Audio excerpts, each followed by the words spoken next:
ఎప్పటికప్పుడు తాజా వార్తలను అందిస్తున్న ఎల్పీ న్యూస్ కు స్వాగతం. నమస్కారం. కోరుట్ల నియోజకవర్గ ప్రజలకు ఇది మెట్పల్లి మండలం మేడిపల్లి దగ్గర గల కుందిళ్ళ గుట్ట పేరు. మొత్తం సగం గుట్ట కాలైపోయింది. చుట్టూ దవ్విళ్ళు. దీనికి ఎలాంటి మైనింగ్ పర్మిషన్ లేదు. కేవలం కొందరు మురం గుత్తాదారులు కలిసి సిండికేట్ అయి ప్రజల దగ్గర అధిక డబ్బులు వసూలు చేసి ప్రజలను ఇబ్బందులకు గురి చేస్తూ మురంను 1200 రూపాయలకు ట్రిప్పు చొప్పున అమ్ముతున్నారు.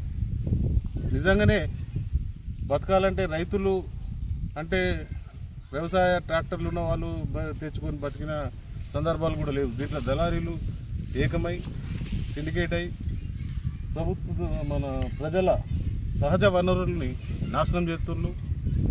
వీటికి తహసీల్దార్ గారు పోలీసు కానీ ఎలాంటి నిఘా లేదు. దీనిపై నిజంగా పోలీసులు రెవెన్యూ వాళ్ళు యాక్షన్ తీసుకోవాలంటే మొత్తం సీసీ రికార్డు ఫుటేజ్లు ఉన్నాయి. గుట్ట దవ్విన నుంచి మొత్తం రికార్డులు పరిశీలిస్తే ఎంతమంది నడిపించిండ్రు, ఏం జరిగింది అనేది కనిపిస్తుంది. వాళ్ళందరి మీద కేసులు చేయొచ్చు. ఇంత దవ్విన పైసలు మొత్తం వసూలు చేయాలా, లేకుంటే ఈ ఎవరైతే సహకరిస్తున్నారో ఆ రికార్డుల ప్రకారం చూసి వాళ్ళ మీద యాక్షన్ తీసుకోవాలా. వాళ్ళ మీద ప్రభుత్వ అధికారుల మీద కూడా కేసులు చేయాలా. కలెక్టర్ గారికి విన్నవించుకుంటున్నా. దీన్ని సీఎం దృష్టి దాకా తీసుకుపోయి ఈ గుట్టను రక్షించే దిశగా మేము కదులుతామని మెట్పల్లి ప్రజలకు తెలియజేస్తున్నాం. ఇంత ఓపెన్గా బాహాటంగా ఇక్కడ మిషన్లు చెట్లు ఇప్పుడే పడిపోయినాయి. చుట్టూ తిరిగి చూస్తే దొంగతనాల కళ్ళు మూసుకొని కొండవేయడం ఏం లేదు. ఇది పబ్లిక్లా రోడ్ల మీద నడిచే దందా. ఇంత జరిగినా కానీ దొంగతనం నడుతుంది. ఒక 100 రూపాయలు ఎవడైనా దొంగతనం చేస్తే దిక్కులేనోడు అని జైళ్ళలో వేస్తారు, కొడతారు, తిడతారు. దానికి జడ్జిమెంటు, కోర్టులు ఎన్నో నడుస్తున్నాయి. మరి ఇంత దొంగతనం చేస్తున్నా దీన్ని పట్టించుకునే నాదుడేవాడు? ఎందుకు ఈ వ్యవస్థ? గవర్నమెంట్లు ఎందుకు? ప్రభుత్వ అధికారులు ఎందుకు? ఎవరు నడిపిస్తుండ్రు దీన్ని? ఎవరికి పోతున్నాయి డబ్బులు? ఇందుకేనా ఎమ్మెల్యేలు గెలవడం, ప్రభుత్వాలు రావడం, ప్రజల్ని ముంచడం అంటే ఇది కాదా? నిజంగా కొట్టాలనుకున్నా కానీ సామాన్యునికి 500-600కు ట్రిప్పు పోతుంది.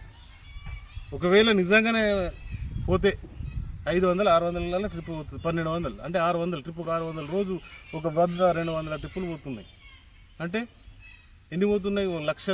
రోజు 2 లక్షల రూపాయలు ప్రభుత్వ ధనం ఫ్రీగా గుత్తదారులు, కాంట్రాక్టర్లు, ప్రభుత్వ అధికారులు తింటున్నారు. ఇక్కడ ఆర్డీఓ కూడా ఉన్నాడు.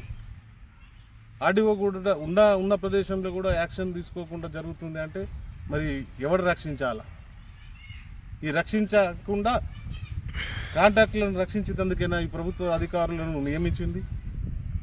ప్రజలారా ఒకసారి ఆలోచించండి. దీనిపై కలెక్టర్ గారు వెంటనే స్పందించాలా. ఇద్దరితో ఆగం. ఈ పూర్తి ఎంక్వైరీ జరగాల. ఇంత గుట్ట ఎవడు కాల్ చేసిండు, దీనికి ఎవరు సపోర్ట్ చేసిండు, సపోర్ట్ చేసిన మీద కూడా కేసు కావాలా, ఆ పైసలన్నీ రికవరీ కావాలా. అంతవరకు ఊకుండేది లేదు. తెలంగాణ రాజ్యాధికార పార్టీ ఊకుండేది లేదు. ఎంత జరిగిందో ఇదంతా, ఎన్ని క్యూబిక్ మీటర్లు పోయిందో, ఎన్ని ట్రాక్టర్లు పోయినాయో, ఎన్ని మిషన్లు పోయినాయో, ఎన్ని లారీలు పోయిందో అంత తీసి దీనికి కారకులు ఎవరు? కాంట్రాక్టర్లు ఎవరు? గుత్తేదారులు ఎవరు? సిండికేట్ ఎవరు? దానికి సహకరించిన ప్రభుత్వాధికారులు ఎవరు? వీళ్ళందరి మీద కేసులు కావాలా. ఇది అయ్యేదాకా నేను ఊరుకుండానని తెలియజేస్తున్నాను.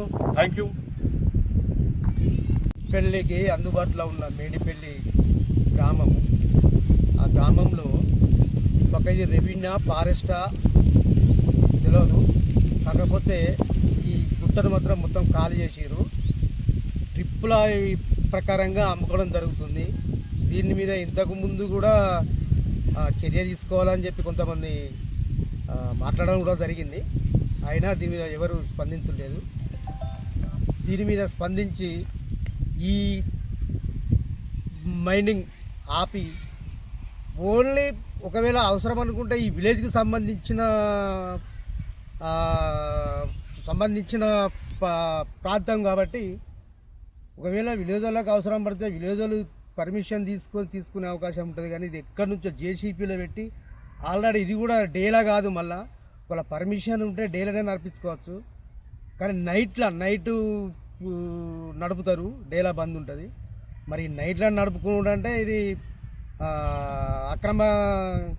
అక్రమంగా దోసుక తినడే తప్ప దీనిలో మైనింగ్ ఉంటే మైనింగ్ పర్మిషన్ మైనింగ్ వాళ్ళకు సంబంధం లేకుండా నడుపుతూ అనిపిస్తుంది. ఒకవేళ మైనింగ్ వాళ్ళు పర్మిషన్ ఇస్తే వాళ్ళు డేలా నడుపుకోమని చెప్తారు. వాళ్ళు నైట్ దొంగసాట నడుపుకోమని చెప్పారు. పర్మిషన్లు కూడా ఇప్పుడు షో కావాలి, ఎంత వచ్చింది అని. పర్మిషన్ ఇస్తే కూడా అవి మాకు డీటెయిల్స్ కావాలా. నెక్స్ట్ ఒకవేళ ఇది పర్మిషన్ లేకుండా దొంగసాట గిట్ట నడిపినట్టయితే అధికారులు కంపల్సరీ యాక్షన్ తీసుకోగలరు.